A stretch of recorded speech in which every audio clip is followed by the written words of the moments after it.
I feel like crap, but my room is an utter disaster, so we need to tackle this as quickly as possible. I've got some dishes to do, some things to wipe down, make my bed. It's actually not that bad. I feel like it's just big things that feel out of place that make it feel overwhelming to me.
It's Monday again.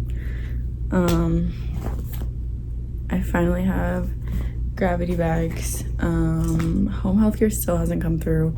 Hopefully I will have more information tomorrow, but there is a like discount medical supply store near me that like gets like medical supply donations, and so they get to sell them really cheap. And so instead of a bajillion dollars, these are 50 cents each. So I got 7 of them, and I am going to try to set up my feed in a gravity bag. It's already 12 o'clock. I have somewhere to be at 5. I guess realistically I can figure out how to set it up in my backpack, but regardless I'll have to change the bag out in 4 hours anyway. So I think I'm just gonna put 100 milliliters of formula in here now, because that'll get me at about 25 milliliters an hour, which feels like a lot because I've been pushing between 5 and 15. I was like starting at 5, kind of scoot up to 10, went back down a little. I mostly did 15 an hour yesterday, but yeah, it was kind of painful. So I don't know. I haven't eaten anything orally yet. Today I did have some tea because my throat is beyond killing me. Like, I actually feel like I'm swallowing bricks. Luckily I'm not sick, and I can tell because I don't have any other symptoms. It's just a lot of like pain and soreness. So I had a bunch of tea with a bunch of honey, and I did some of that throat numbing spray as well. I don't know. The thing, I'm going to do outreach tonight, so it's also not like I'm just going to like, it's not like I'm leaving my bed to go sit on someone's couch. Like, it's gonna be a very active thing, so I don't want to put myself in a position where I regret trying to go so fast and get so much formula in. I wonder how far into 12 o'clock we are. It's 12:30.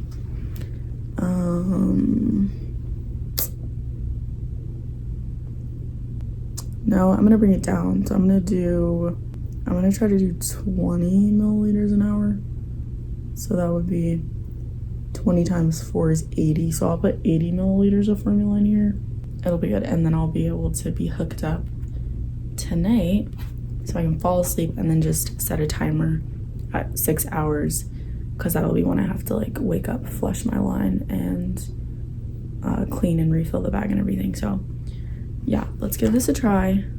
I can't lie and say that I'm not nervous, but sorry, I did not record me filling it up with formula. I meant to, but so this is my setup for now because I refuse to pay for a pull. Option Care needs to send me one. So voila. I filled it up to about 80 milliliters. I had a carton already open, it was in the fridge, so I just filled a bowl with like warm sink water and put just kind of like this part of the bag in it so that the formula would warm up, because you're not supposed to put cold liquids straight into your intestines. I think I'm supposed to prime it, and then I can connect, and then I'm gonna let this little air bubble that's coming, I'm gonna let it out in here. Okay, don't waste my formula. Please stop. Yeah, this feels good. Okay, now, shoot. Okay, actually, I'm lying. What I want to do first is clean my like little port. I've been putting Himalayan salt in my flush syringes so that I can meet my salt intake for my pots, but I'm still working on my ratio, so I've got some like salt residue in here as well. Eventually I'll get an Enfit brush that is specifically meant to clean this part of my tube, but for now, retainer friendly flossers will do.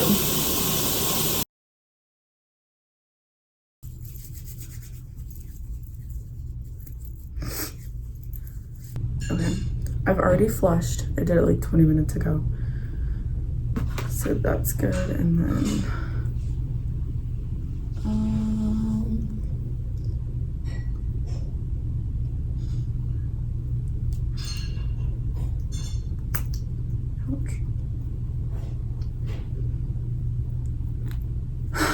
this just feels so great. Okay, I feel like this is, yeah, like 20 inches above my head. I kind of feel like I want to like put it even higher though.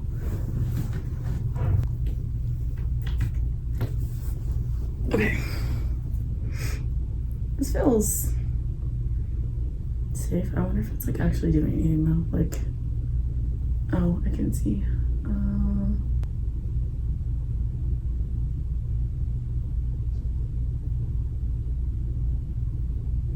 Okay.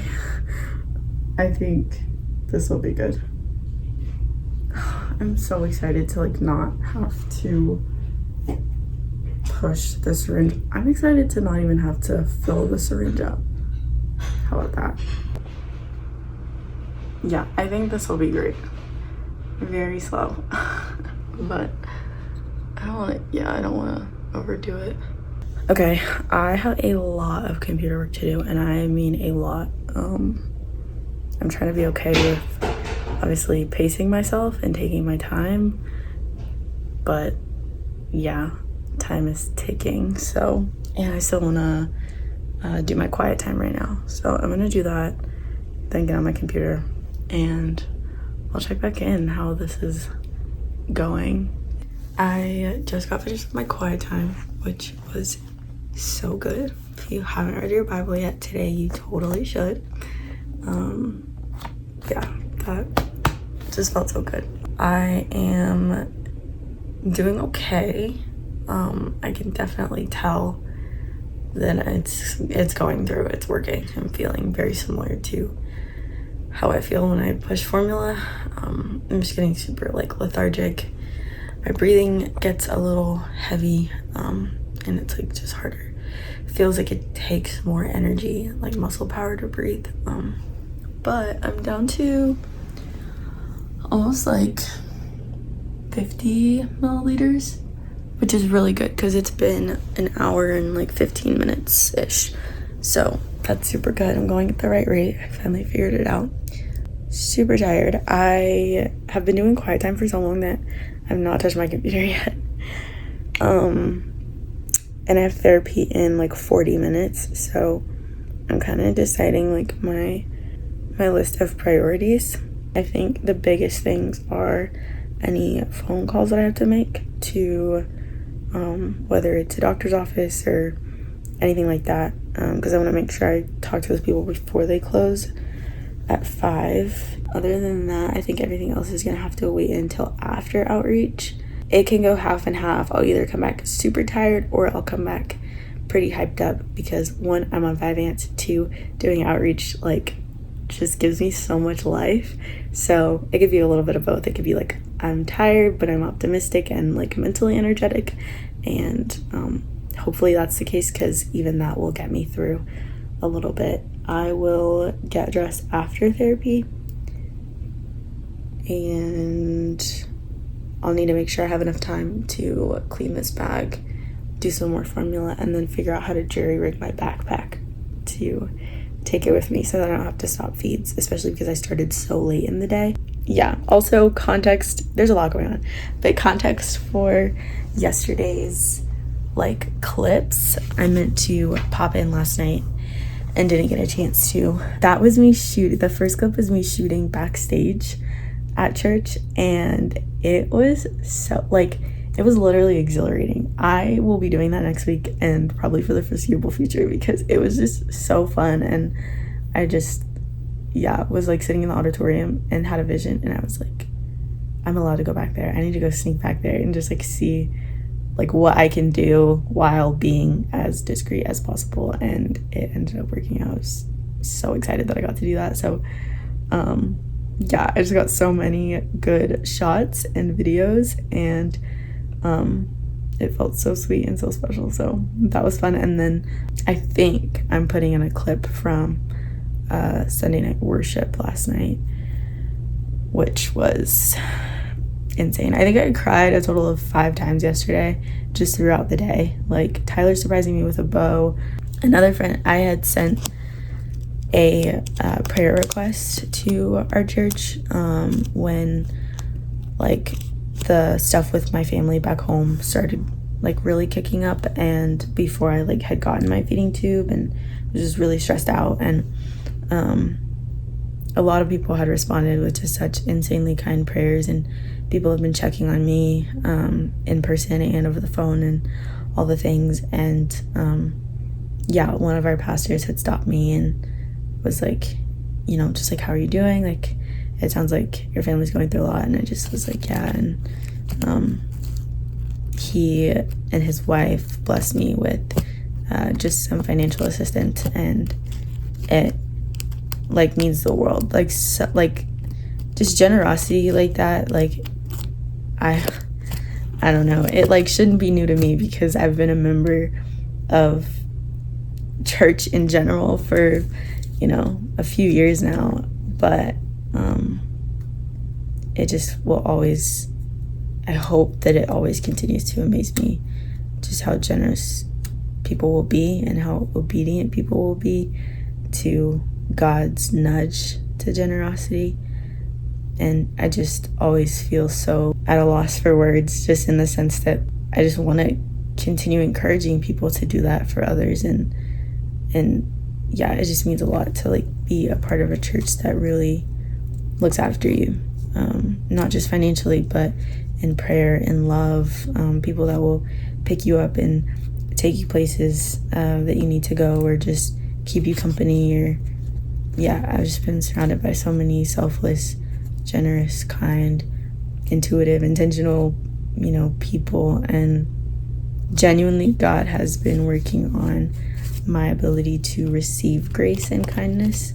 Lately, I've been praying a lot that He would continue softening my heart to be kind and generous to others. But He's been telling me, like, directly and through other people, that that's not my problem, and that's not really what He needs me to be praying for. Like, He wants me to accept and walk in that same grace and kindness and generosity from others.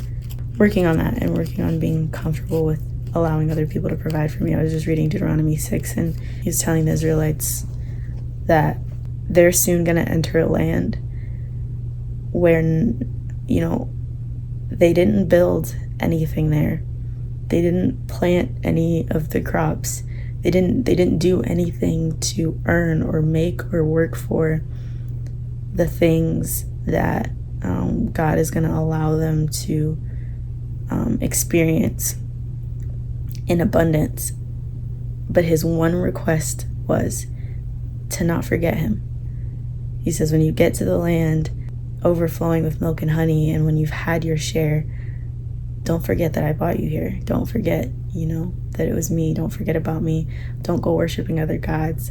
And so that was, I feel like I don't want to fumble the bag, you know. I feel like I'm in that space right now, where He's like, because you're my child, because you've been adopted into my family, there are going to be so many things that I provide for you that you literally did not and could not work for.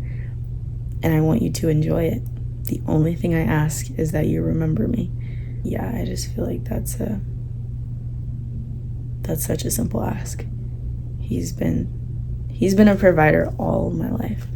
I can look back and name a bajillion things in a bajillion ways that He's come through for me. But especially recently, like, I'm almost like suffocated in love and grace and generosity, and it's really sweet to see how he's been changing my heart toward myself. Because that same passage was also talking about keeping his commandments, and if you break down the 10 commandments, it's split into 2 overarching commands. Love the Lord your God with all your, I think it's like mind, body, soul, and strength, and love your neighbor as yourself. Now, within the love your neighbor as yourself, you break that down into you have to love yourself before you love your neighbor. And that used to be something that I so struggled with, because the worldly encouragement to love yourself can often actually be selfish, and it can be so me, and I'm not willing to inconvenience myself for others, and I'm setting barriers and walls, and I'm calling it boundaries, and I'm there's just so many things that I've witnessed over my lifetime and after living in the world. And so coming to Christ, the whole love yourself thing was such a touchy topic for me, because I was afraid to participate in that in a worldly way. But God, in his patience and gentleness, has been showing me what that looks like in a biblical way, and what that actually means, and how he intended for it to be. And so it's a lot more digestible now. In order to love others well, in order to be gracious to others well, you've got to respect and love yourself enough, and accept and walk in my love and forgiveness of you, and my grace for you, and then from that cup is where you pour out. So quiet time was really, really sweet today. I seriously need to get up. I'm dilly-dallying nobody's business. I think it's also because I'm so tired and kind of woozy. This is definitely not the scene that I would love to be giving updates from, but currently in the hospital. I don't even remember the last thing that I vlogged, but I know it's probably been a week. Week 2 with the tube was awful. My throat just did so bad. I was adjusting well, and then I wasn't. I think one, just irritation and trauma from the tube in my throat, but it also didn't help that I've been in a lupus flare, and so your tissues just get super sensitive on top of me having EDS and all of the things. So yeah, it had just been a brutal few days as far as talking. It was hard to even swallow my own saliva. And clearly the tube is no longer in. I guess I should have started with that, but as of today's Saturday, as of yesterday, I really wasn't feeling well. I had to pretty much cancel my whole day. I was supposed to get my steroid neck shots. I had just other things to do that day. But I woke up and was so weak. My blood sugar was 37. So that was Friday. I want to say since maybe Tuesday or Wednesday. Tuesday I was super uncomfortable, but I wasn't yet feeling sick. Wednesday I think was when I stopped being able to push formula through my tube. My stomach and abdomen would get super distended even with just a few milliliters of formula or flushing or anything. Because of my throat, it got really hard to take any pills or any of my medications, and most of my meds can't be crushed. So that was a whole other thing. So basically all of my conditions started flaring. My MCAS was bad because I couldn't take my antihistamines.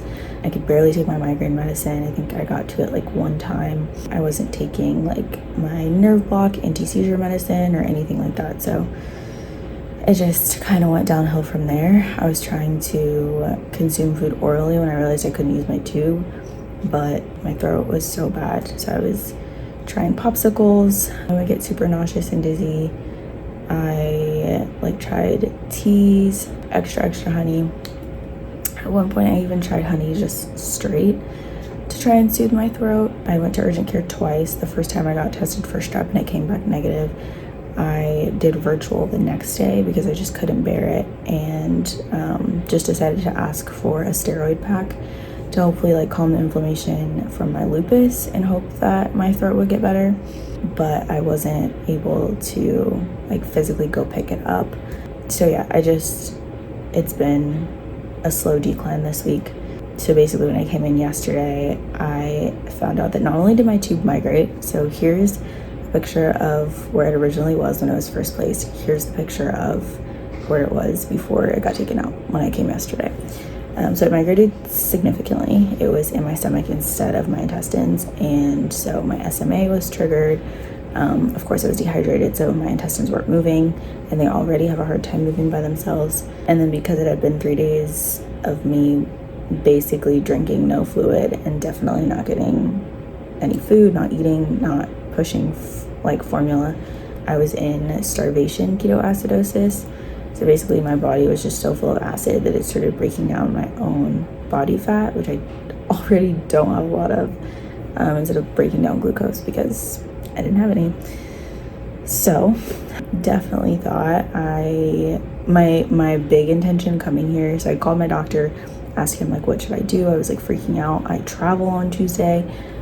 So I was like, I can't have this thing in me bothering me like this and trying to move around and get things done. So the big intention coming was to, yes, confirm that the tube migrated and then to get it out. Clearly I got it out, so stoked about that. My throat already feels significantly better.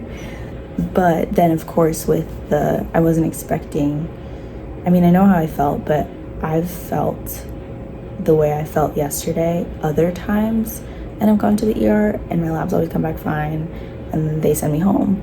So I wasn't expecting my labs to show anything, but almost every single marker that they tested for was either too high or too low. So yeah, because my body was in starvation mode and wasn't holding anything down, they were like, we want to keep you.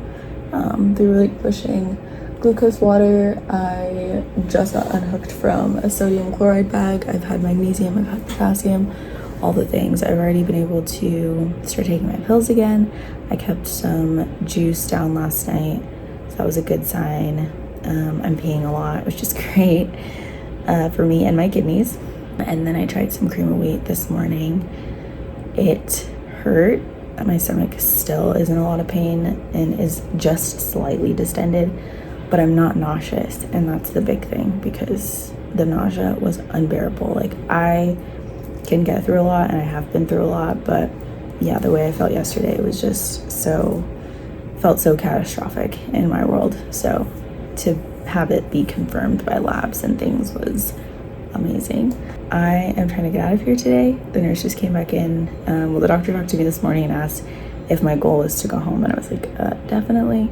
So he was like, if we can keep your fluids running, continue to replenish you, we'll check your labs again, make sure I'm close enough to baseline, and then obviously if I can tolerate at least small amounts of food, then that'll make me safe to go home.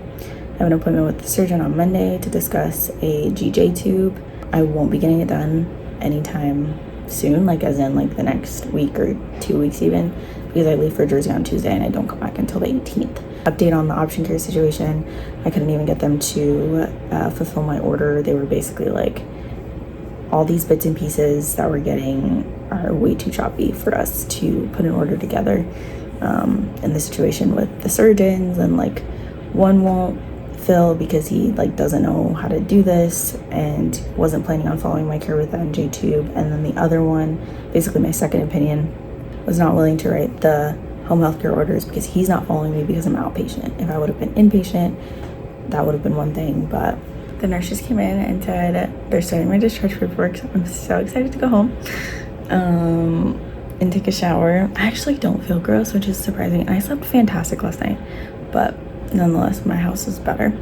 So yeah, okay, going home soon. Yeah, Option Care never filled my order, which at this point is fine because I don't have the tube anymore.